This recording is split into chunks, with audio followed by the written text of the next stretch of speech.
And now, live from Chicago, here is the Black Knight of Talk Radio, James Arthur Janssen. Want to see someone stand up and tell the truth, not analyze or justify. It ain't that hard to do, talking, walking. Well, tonight we have someone who is claiming to do just that. He has worked for National Security Agency, NSA, with above top secret clearance, specializing in electronic warfare. He also has extensive experience in automated industrial control systems, as well as an extensive background in computers and advanced electronics. He has dedicated his life to exposing the works of the elite from a technological standpoint, and has achieved a unique status which enables him to commit a vast amount of time to research complex and demanding subjects. He is here tonight to discuss his study into the events leading up to the disaster at Fukushima, and to offer a well-researched opinion on what the future holds for Fukushima, Japan, and the rest of the world. Now, there's a lot of documents going here. It's not just someone who's channeling an angel or who's going to say that they worked at Area 51 and then just come up with a bunch of stuff. He has a lot of links to information, pictures, diagrams to back up claims, and I've looked at it. It's very good. And so those who are by computer, I would really recommend going to our website, feet2fire.com, scrolling down to see where the guest information is, because I have a link that goes to his website that will talk about it. Now, who is the his? Well, it is Jim Stone. It is a pseudonym because, well, when when you're coming out against the system, you perhaps don't want to give him your Social Security number process. So that is what we will call him. And welcome to the show, Jim. Oh, I thank you very much, James, for offering me this time to have a voice.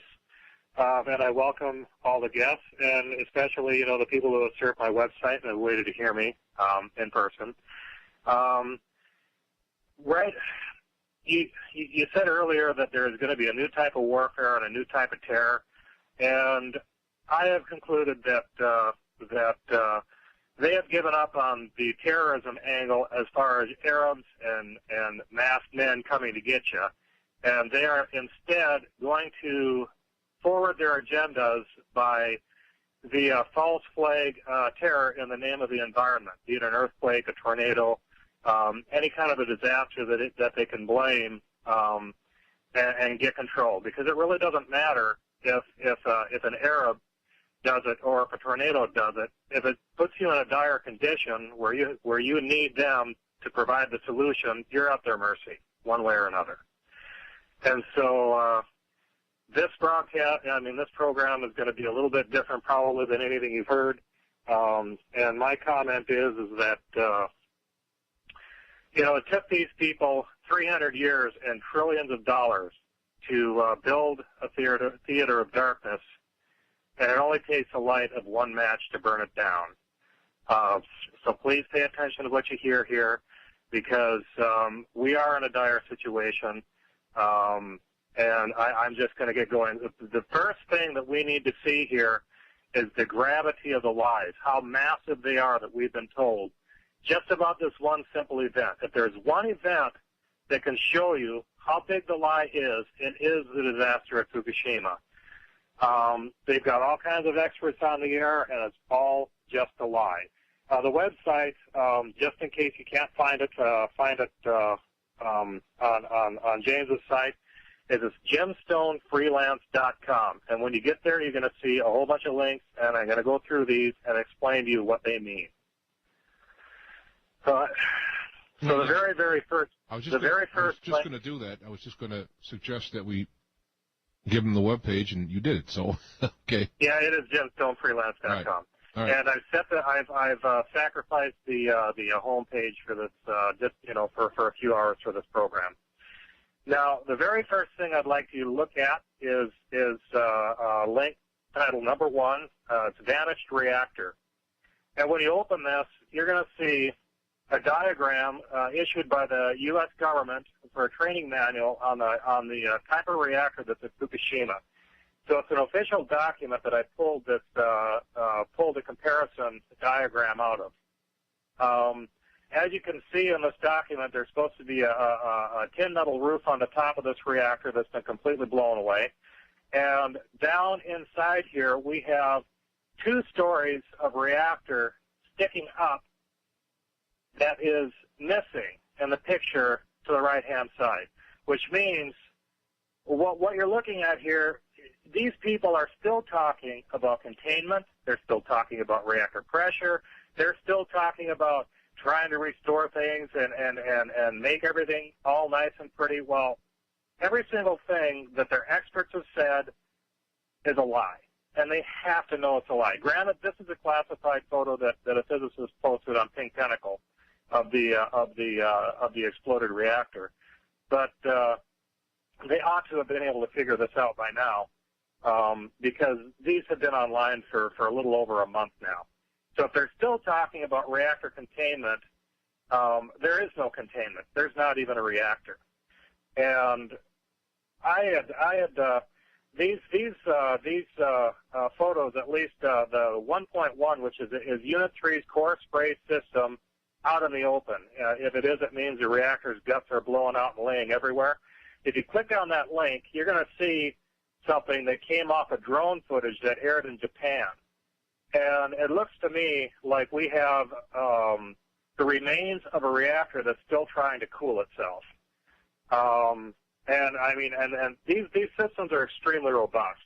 They hold up really well despite no matter what you put them through. A reactor, there's been a lot of riffs on the GE boiling water reactor and nuclear power plants in general.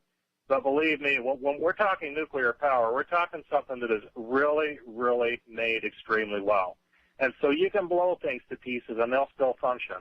And what we have here is obviously a spray system of some type that is still functioning. That's just laying in the debris. This is the next picture, right? This is the next. Yes, it's in the next picture. Okay. And obviously, it's not functioning at full capacity, but it is still functioning. So from what it looks like, the water was getting circulated through the fuel rods. I don't know exactly how this reactor works. I have a really good idea. I've spoken to reactor operators, it's a long story, but I've really paid attention to this subject. I don't know exactly what this is that we're looking at, but I hypothesize at least that it's the remainder of the guts of the reactor laying out in the open, because that is the color of the fuel rods that go in it. It's about the right scale, all those bent things. That's pretty spooky. Now, if you click on one thing that the media has lied about completely and misrepresented completely was the scale of this disaster.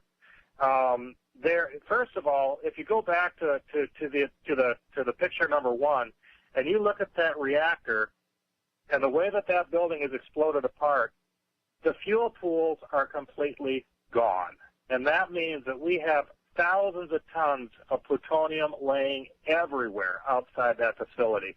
They have never told us about this. They've never been honest about this, but it's obvious when you look at that diagram that the fuel pools are gone. Where did that fuel go? Well, if you I'm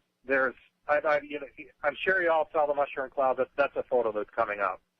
Well, actually, it's on the bottom of the it's right underneath it. Yeah. It's down there at the bottom. You can see the mushroom cloud that thing made. Now, if you look at this picture of the destroyed facility, this is picture number 2. This is also a classified photo, and I haven't seen anyone else have this anywhere. But you can just go online and get it at Pink Tentacle. And make sure you expand this because it's an extremely detailed photo that lets you see exactly what's going on there. If you look up on the very top of the photo, it says this car shows you how big this all is. And it looks like a flipped-over pickup truck or SUV that's laying there, and it's just this little teeny tiny thing. And what I did to show you the scale of the disaster was I took Photoshop and I copied that car or vehicle, and I pasted it on top of Unit 4's reactor dome, which is Unit 4 had been disassembled for refueling, so the explosion there, had been disassembled for a shroud replacement. the boiling water reactor has a stainless steel shroud on the inside that has problems with cracking, and most nuclear facilities will just weld those cracks. But Fukushima was really a well-maintained facility, so they had decided to go ahead and replace the entire reactor shroud. And so the fact that that reactor is in pieces is just because it's been disassembled. Yeah, but did it exploded anyway, though, didn't it, or no? Well, yeah, it exploded because that's where we're getting down to the. Okay. Yes, there was whatever happened at reactor 4 was the equivalent of building 7 on 9/11. There's no way that this particular thing could possibly happen. This reactor was actually powered down and not running at the time. It was powered down Wow. and disassembled. The Wow. core had been pulled, and they were actually replacing the lining on the inside of this reactor that has a habit of cracking, and when it does, it can cause fuel rods to stick. It's something that they know about, but it's never happened. So all these nuclear facilities maintain this very well. It's just in the specs where if it does this, it can stick.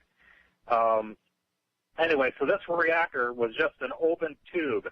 There is nothing in there at all. No core, no uranium, no nothing, no steam separator. It was completely disassembled, and it exploded anyway.